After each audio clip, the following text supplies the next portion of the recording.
Music Interview Corner. Hello from the Music Interview Corner. I'm here at Huxley's in Berlin, as you can see, with Fit for a King, and I have Ryan for you. Hi, Ryan. Hello. Hey, everyone. How are you? I'm good. I'm doing well. You are a Christian metalcore band. What role does faith play in your life and in your career? I would say we always try, like, we are Christians in a band. We always avoid the label of Christian band because then people have an expectation of, like, us preaching or every single song being about Christianity or faith. And in reality, it's like I am a Christian, but I just write lyrics about whatever's on my heart at the time. It could be world events. It could be a story I heard from a fan that really touched me or something going on in my life. But since I am a believer, there are times that also is in the lyrics. I found an interview with you from 10 years ago with Metal Cross, in which you said that you like to write lyrics about topics that many Christians like to pretend don't exist. Yes. Can you tell me more about that? Yeah, there's a lot of suffering in the world, obviously, and I feel like, you know, some Christian bands idealize that, but I do think maybe I was being harsh 10 years ago, but they didn't think they existed, but there wasn't, I guess, as much talking about it.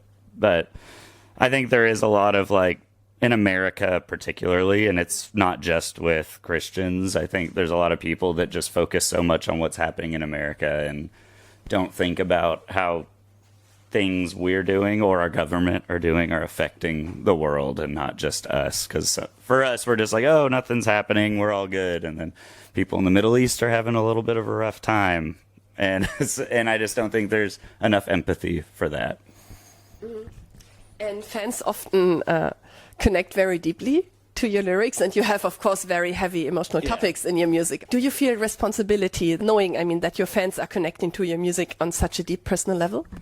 I think that's something that sets our band apart is the personal connection and, like, being very open with how, I guess, with the things we believe and the things we think. I've always been drawn to that with bands growing up. The ones that I was most attached to were the ones that I felt like spoke to me and really resonated with the things I was going through. So it has been very important to me that lyrics have depth and deep meaning to them, because I don't know, that's what I always loved in music, was when things didn't feel shallow, when it felt like there was, like, a meaning behind everything and a reason for everything.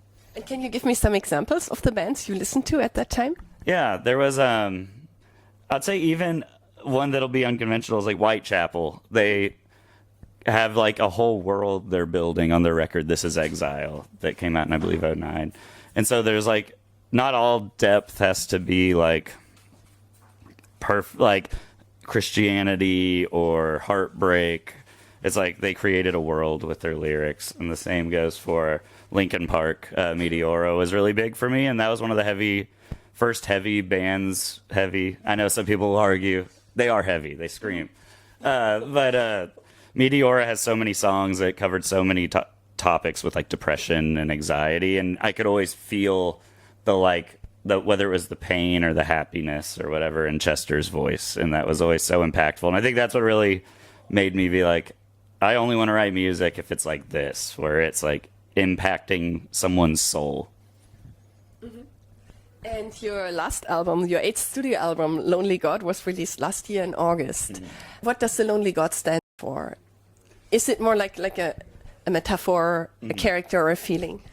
It kind of represents, there's a lot of politics on the record sprinkled in with sad stuff. Lonely God is kind of representative of a lot of politicians, where they give up their empathy and give up their humanity in pursuit of power. So yeah, they may have the quote unquote power of a god, but they're alone there and nobody cares about them. Or honestly, most people just don't like them, period. And it's kind of a reflection on, like, is it worth giving up everything to have the things you want?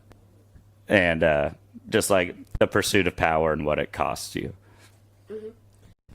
Would you say that you have explored some topics on this record that you haven't explored before? I wouldn't, maybe not, like, specific. Like, No Tomorrow talks about if the end of the world were to come, like, focusing on your loved one. So I guess I haven't talked about the end of the world too much, but I'd say with politics, unfortunately, like we wrote an album 10 years ago, we had come out called Death Grip, and there was a song called Pissed Off, and it was an anti-war song, and it was written after the terrorist attacks at the Bataclan in Paris, because we played that venue, I think, like a week after. And just being really frustrated at all the war and all the like hurt it causes people, and then pushes them to do extreme things like that, and just violence in general. And unfortunately, 10 years later, it's still relevant, but I'll keep writing about it. But was there any song on Lonely God that was difficult to write for you because it hit so close to home? Shelter was definitely a tough song. It's just about seeing somebody you love struggling, and you want to help them, but they don't let you help them. And I think a lot of people have had those issues, and it's kind of like talking about how much that can hurt you emotionally. And it's like, so not only are you having to deal with the hurt of seeing your loved one struggle, but you're also dealing with the hurt of them not even allowing you to be there for them, and kind of compartmentalizing it, because at the end of the day, you can only help people that want to be helped. Shelter's actually my favorite song. Really? Well, that's good to hear. It was worth the struggle then. Oh, good. Yeah, definitely. Yeah, it was. And I think a lot of your fans also love this song. Were there songs that you initially wanted to scrap from the album and that turned out essential or became fan favorites? No Tomorrow was almost scrapped, but it sounded way different than it does now. I think it has it had the most revisions of any song on the record. There's like 9 different versions of No Tomorrow, and they all sounded so different, but it finally clicked, and then we were like, oh, this sounds really good. And I think a lot of it was the riff at the first verse. We were just like, this sounds so boring, or this doesn't have any emotion. And we tried so many different ones, and we just weren't finding it. And then finally we found it, and now it's one of our favorite songs to play. And when you play a song live, does the energy of a crowd sometimes change the way you play the song live? It definitely does, and we don't like playing songs the crowd doesn't care about, as bad as that sounds, because at the end of the day, the audience is who's paying to come see the show. And obviously, we only write songs we enjoy. Maybe in 10 years we'll have a different opinion, but right now we love the whole album. And luckily, we're playing, like, the things that we love are the things the fans love right now, and we're happy about that.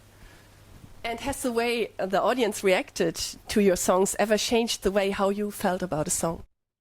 It's changed, like, I wouldn't say it changed, like, if I care about the song or not, but it definitely changes how much I want to play it live, because there's nothing worse than, like, the crowd going crazy, and then you get to this song and everybody stands completely still for 3 minutes. And then they go back to going crazy, so in your head you're like, what could we put there that will keep the crowd moving and having a good time? And what was the most unexpected emotion you ever felt on stage while performing one of your own songs? I would say it's weird, because there's times we'll play like a Between Us or Shelter, or When Everything Means Nothing, like a sad song, and then I like will smile because the crowd is singing so loud, or but I'm not smiling because I'm like, I am happy, but the song is sad. And it's weird because I'm like, I shouldn't feel happy right now. This is a really sad song. Like, there's somebody crying in the front row, and I'm just smiling. But I guess that is a weird emotion to be like, you're excited and you're appreciative and you're happy, but it's during a song that's supposed to be like really depressing. So it is a weird mood, because you're singing these sad lyrics, but you're thinking about how cool this is. Yeah, so we do think it's sad, but we're also happy that people appreciate the lyrics. And what was the most powerful fan interaction you've ever had? We've definitely had a lot of stories, especially with like children passing away. And that actually reminds me, it was in Houston, Texas. We had a VIP, and it was like, we showed up and like 12 of the people were all part of one family for the VIP. And they were all there in honor of their son who had died. And they were like, you were their favorite, he was your favorite, or you were his favorite band. And we're here to honor his memory and like because he bought a VIP to this before he passed. So we all bought a VIP, and we want to do this in honor of him. So, and they gave us like his favorite Fit for a King shirt, stuff like that. It was very emotional. That must have, I think that must have been intense. I think I would have started crying if I would have been in I your still have one of the keepsakes from it. It was like a bracelet thing. I have it in our wardrobe case in the U.S., so I see it whenever I'm getting ready to play. When I walked in here, I all saw magic the fans make Magic the Gathering cards for you. Yes. Yeah. And yesterday I got a doll of me, and it was really cool. I saw that on Instagram. Yeah, it's cool. It feels really nice when people do that. I have a bin at my house with all the things fans bring me, and it's like one day when I'm older I can open up the bin and like go through things and remember it. And do you use the Magic the Gathering cards from your fans to really play with them? There's some that could use some work on the balancing, but maybe we'll try it out. Yeah. And can I ask you, who's the most chaotic member in your band? Oh, it's Tuck, easy. He's got more energy than all of us, and as you can see on stage, he uses it well. Mm-hmm. Yeah. And who in your band takes themselves the most seriously, and who absolutely doesn't? I would say it's a tie between me and Trey. Like, I don't get hype. I'm like so neutral on my personality to where it's bad sometimes, where my wife will be like, so are you like excited? And I'm like, yeah, I'm really excited. That's cool. But I think me and Trey are very similar in that way. We like to parallel play. We'll be upstairs and we're just sitting next to each other doing stuff and not talking for like 2 hours, but we're having a good time. I'd say Tuck. There's time. He definitely jokes around the most. He definitely takes himself serious, but there's times he lets it go and goes into full-on goofy mode, and it's funny. Oh yeah, then I have to ask now, what's the craziest thing you and your bandmates have ever done on tour? The craziest... I have done like almost nothing crazy, unfortunately. I have to think about... I mean, I didn't do it, but it was I think Dan, Tuck, and Trey jumped into a river in Switzerland because it was hot, and it was like a very large jump, and I don't know if they were allowed to do that or not. We don't get like too psycho crazy. Maybe it's why we're still here. But you know, I lived in Switzerland. The rules are very strict. It was probably forbidden, and I think it was pretty crazy to do that in Switzerland. Doing that in another country can be crazy, yeah. Thinking about it, you could get kicked out of the country, so that might be bad. I shouldn't have said that on an interview. Should we still like cut it out so you will be, or should we say like 30 please? years ago. Oh yeah, sorry, statute of limitations, Swiss government, it's over. Yeah, it was. We don't know where it was either. Cool. And maybe it was just all made up. Maybe it wasn't even Switzerland. Maybe I'm confusing it. Oh, good. Yeah. And what was the closest you've ever come to a complete on-stage disaster? There's definitely been. Actually, we were playing. It was like 2019 in Boise, Idaho, which for Europeans is probably the most boring sounding city, but it's a nice city. The Switzerland of America. I wouldn't go that far, but it's a nice city. But we were playing, and I guess the riser I was on was loose, and I screamed, "Let this destroy me!" from When Everything Means Nothing, and I like went to jump off, and then the riser leg fell off, and then I fell and hit, luckily right here, so it knocked my breath out really back as the edge, but if it hit my rib, I would have 100%. But did you have broken ribs or some contusion? Right below the rib. Oh, good. It just knocked my breath out really bad, and I just had a bruise. Oh, fuck, but could you still complete the My show? rib. Yeah, I got up and kept going, but now people there knew it wasn't backtracked, that's for sure, because I did not do the line after. Oh my god, then thanks God that you survived. Yeah. Maybe that was divine intervention. It was. And we actually got a picture of it and sold a shirt with it on the back. Oh my god, that's so cool. Yeah. Let's get back to your music. What do you want your fans to take away from Lonely God? I just want them to really absorb the lyrics. I mean, that's because lyrics are so big for us. That's like my biggest wish on every record, because we try to tell as many stories and tell about our lives as possible. So the lyrics are very deeply personal to us, and I want people to kind of like take away the stories it's telling, and hopefully they can relate to them or use it as like a source when they're feeling a certain way, whether it's anger at the government or you're sad about a loved one. Mm-hmm. And how do you want people in general to feel after listening to your music? I guess I want them to feel heard, and that they're understood, and that there's other people that go through similar things and frustrations as them. And what are you most grateful for in life?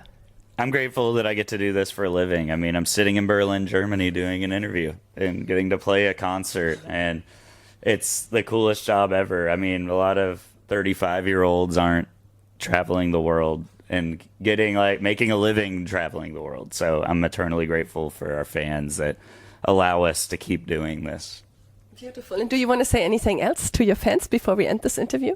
Well, thank you for watching the whole interview, because if you're hearing this, it means you watched it all. And also, thank you for supporting the band and allowing us to have our largest headliners we've ever had, both in Europe and in the States.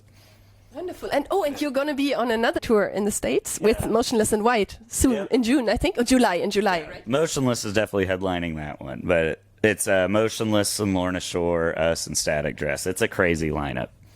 Cool. Then, thank you so much for this nice interview, Ryan. Thank you. And goodbye from the Music Interview Corner.